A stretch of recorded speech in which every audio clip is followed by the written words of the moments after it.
महाराष्ट्र में बगावत के सुर सबसे ज्यादा तेज हैं। रोज नई नई खबरें सामने आ रही हैं और इन खबरों के बीच एक खबर ये भी है कि उद्धव ठाकरे इस्तीफा देना चाहते थे, लेकिन बार बार उन्हें रोका गया। जी हां, उद्धव 2 बार इस्तीफा देना चाहते थे, लेकिन शरद पवार ने उन्हें रोक लिया।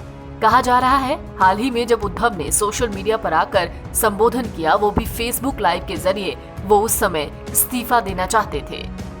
दरअसल उद्धव के फेसबुक लाइव का समय तय था, लेकिन काफी देर होती रही, इंतजार चलता रहा।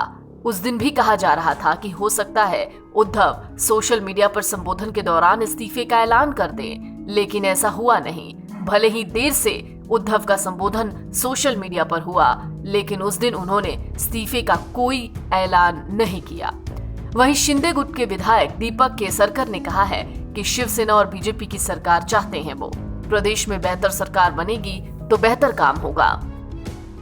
जाहिर है महाराष्ट्र में जारी सियासी संकट के बीच मुख्यमंत्री उद्धव ठाकरे ने सीएम पद से इस्तीफा देने का मन बना लिया था। उन्होंने 2 बार इस्तीफा देने की सोची थी, लेकिन दोनों बार ही गठबंधन के एक नेता ने उन्हें रोक दिया और वो नेता थे शरद पवार। सूत्रों के हवाले से ये जानकारी सामने आई है। दरअसल उस दिन शाम को 5 बजे फेसबुक लाइव में उद्धव ठाकरे ने मुख्यमंत्री पद से इस्तीफा देने का मन बना लिया था, लेकिन एनडीए सरकार के एक बड़े नेता के कहने पर, यानी शरद पवार के कहने पर उन्होंने इसे टाल दिया। इसी वजह से फेसबुक लाइव आधे घंटे की देरी से शुरू हुआ था। फिर दूसरे दिन उद्धव ठाकरे ने शाम के 4 बजे मुख्यमंत्री पद से इस्तीफा देने का मन बनाया था। उन्होंने सचिवों की मीटिंग भी बुलाई थी कि आखिर धन्यवाद उन्हें दे दिया जाए, वो भी आखिरी। लेकिन एनडीए के उसी बड़े नेता यानी शरद पवार को भनक लगी तो उन्होंने फिर से समझाया और उन्हें मुख्यमंत्री पद से इस्तीफा देने से रोक लिया। फिलहाल महाराष्ट्र का सियासी संकट सुप्रीम कोर्ट पहुंच गया है। सुनवाई करते हुए सुप्रीम कोर्ट ने शिवसेना बागियों को फौरी राहत दी है। सुप्रीम कोर्ट ने अयोग्यता नोटिस का जवाब देने के लिए 14 दिन का वक्त दिया है। कोर्ट अब इस मामले में 11 जुलाई को सुनवाई करेगा। इसमें कोई दो राय नहीं कि 2 बार इस्तीफा देने की वजह उद्धव ठाकरे की बस इतनी थी कि वो चाहते नहीं थे कि पार्टी में बगावत के बाद भी वो सीएम बने रहें।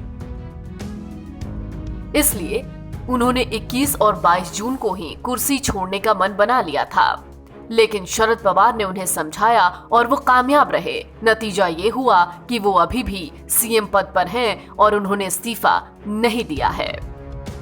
दरअसल महाराष्ट्र के डिप्टी सीएम और एनसीपी के नेता अजीत पवार ने तो यहां तक दावा कर दिया कि सब कुछ उद्धव ठाकरे के सपोर्ट में है, लेकिन उद्धव ठाकरे को बागियों के तेवर का एहसास होने लगा था। शायद इसलिए उन्होंने मुख्यमंत्री आवास को छोड़ने का फैसला किया था और मातोश्री में शिफ्ट हो गए थे।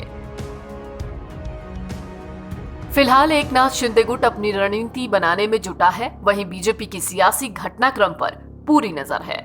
एनबीटी ऑनलाइन की रिपोर्ट।